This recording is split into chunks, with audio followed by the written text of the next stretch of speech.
Now, these are Elvish greatswords I would love to whack someone with in Oblivion. Yeah, I've been playing a little bit of Oblivion recently. I don't know if I'll put anything on the channel for it, but regardless, we've got this replay here from Rider Rohan, who is going to be taking a few Swordmasters of Hoeth with an old forbidden tactic. I say forbidden.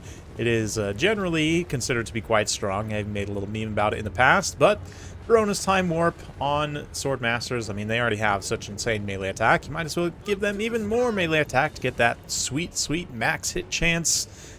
Yeah, and then also Metal Mage and Life Mage, I believe. Nope, actually Shadows. Okay, I've got some Silver Helms, White Lines supporting, a couple of Shadow Walkers, so very elite build against Khorne. Valkia leading the way. We've got some Chaos Warriors of Khorne.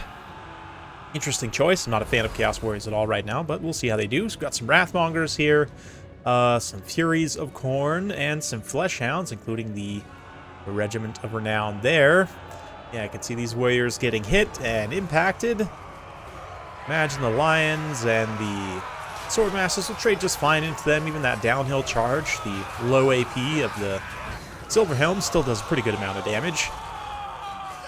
Initially, this engagement will go quite well for the Elves, but of course, we've got some nasty, scary units sweeping the flank here. Shadow Walkers, with their anti-infantry bonus, will have an offensive bonus against the Furies here, but the Furies will do a lot of damage to the Shadow Walkers on the charge. Likewise, we've got these Wrathmongers moving in over here on the far side, starting to disrupt and smash their way through the Lion Infantry.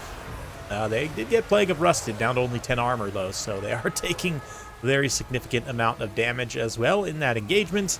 But nice surround from Khorne on all fronts leads to the collapse of a few high elf units here, and I think this left flank for a Rider of Rohan is going to get folded up, and because he kind of charged his right flank down the hill a little bit, as he pulls back, he might be forced into a situation where he's fighting slightly uphill here. Let's see, does make a difference in terms of charge bonus, weapon strength, a few other factors, speed and such. Anyway, yeah, the Swordmasters for now, though, are doing just fine. They're in engagements where they are completely comfortable, just cutting through swaths of armored infantry, despite the extra offensive stats that the Warriors of Khorne get. They're still mostly slow defensive infantry. Let's see the Wrathmongers as well. Yeah, it's a matchup I've been wanting to see for a while. Wrathmongers being some of the cream of the crop, best infantry in Game 3, newly released, against those Swordmasters. And here it comes, the Time Warp. You can see right as the dampen kicks in. Oh, maybe. Did it not kick off? Nope. Ooh, looks like it actually got canceled out there by something, maybe. Yeah, unfortunate. That would have been a nice timing push to get on both the Swordmasters here. Oh, but it looks like now being recasted. I think probably Valkia came in and knocked the mage down. But oh, no, actually. It's an overcast Mind Razor to increase the weapon strength, and then comes this Time Warp stacked on top of it. So actually double whammy, up to 55 weapon strength, 59 attack. Of course, with that plus 14 bonus for infantry applied on top of it. And what remains of the Wrathmongers is getting cut to pieces. Did they also get a Plague of Rust, just for good measure? They did.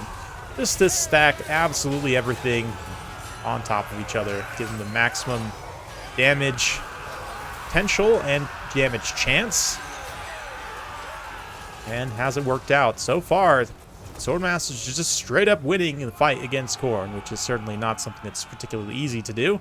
Granted, they didn't have to fight like Exalted Bloodletters here, which would have been quite a bit more dangerous than just these regular Chaos Warriors, but as it is right now, they are cutting through hundreds of Chaos Warriors and Marauders and everything else. Wrathmongers are still proving to be a problem. You can see a few of them kind of mixed in the front here. But let's see, Silver Helms routing away there. We've still got quite a few Chaos Warriors there. It looks like they actually did trade pretty decently against the Lion Infantry, so yeah, I'd be curious to know if any of them actually ends up paying for themselves in terms of damage value. I would imagine probably not, but sometimes you don't always expect that from defensive infantry, so if the other units can get the work done, that's enough. We'll see. Certainly quite a few more warriors kind of overblobbing on this engagement. Yeah, definitely peel those away, try and get them out in space into another engagement where they can fight more efficiently. But the Shadow Walkers are rallying here. They've got a Chaos Warrior kind of in no man's land. The Swordmasters do a nice job of blocking the advance of some of these warriors. into the walkers. And, of course, they're going to use their anti-infantry bonus to great effect. Brutal spear slop near, though, right down the line. Gets some really nice value on those Swordmasters. Does a little bit of friendly damage as well. But so far, so good. Oh, is this another big buff spell coming in? Yeah, a little single target. Occam's Mind Razor to juice up the weapon strength. Swordmaster. They're up to 150 kills, 1,500 damage value. Yeah, they just cut through the last of those warriors there. And that extra weapon strength and the anti-infantry bonus does apply, of course, to Valkia. So, in a surround on her, without any support units, they'll actually do quite well without her having any support units, I should say, as the Silver Helms come in to support the Swordmasters here. They're going to try and maybe get a surround and mass block Valkia on the ground here, perhaps. No, actually get detached onto this other engagement. Little Plague of Rust, trying to get a decisive charge to finish off the Wrathmongers. Or no, is that a Plague of Rust on Marauders? Indeed, it is a Plague of Rust on Marauders. Only minus 30 armor. They didn't have much to begin with, but there you go. Couple of volleys there from the Shadow Walkers. Yeah, everything rallying together now. Both the High Elf characters moving in to try and keep Valkia pinned in as well. Yeah, with the support of the Swordmasters, these two mage ladies have no problem fighting brutal Valkia. Yeah, you see the little swings there from those great swords. Those beautifully, finely crafted elven great swords, or claymores, as they would be called in Oblivion parlance. Anyway, who else out there is playing Oblivion? Let me know if you're enjoying it. Maybe I'll put a little something on the channel. We'll see. But certainly we'll be continuing to provide Total War Warhammer goodness for you all. And yeah, beautiful performance so far from the Swordmasters. Will they be able to carry the finish? It is technically Conquest, so it looks like Ryder Rohan's going to move his elite infantry onto the main objective here. Sees that and just kind of dare Valkia beat him from there. Valkia does charge down onto the ground. Once again, we're going to see the 2v1 single entity fight, plus the Swordmasters should go in favor, at least, of the High Elves. But, of course, we've got Demon Shield, other effects. Really fast-forwarding through this late-game grind. She does actually finish off the Metal Mage there.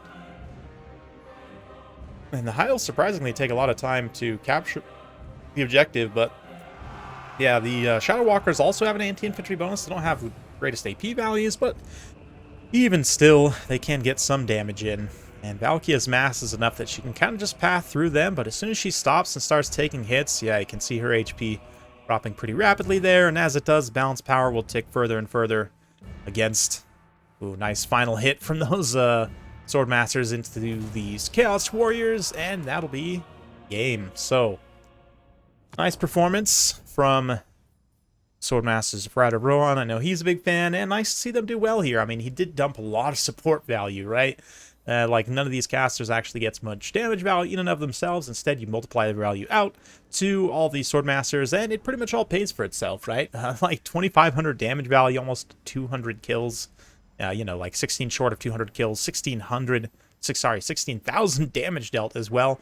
A lot of that coming against, like, at the very least, mid-tier Chaos Warriors of Khorne. Sort of upper mid-tier, maybe. But still, very impressive performance. The White Lions also all pretty much pay for themselves as well. So, yeah, the support, the triple support caster, actually love to see it, considering, you know, sort of in the meta, right, of the game. Like, elite infantry is considered bad.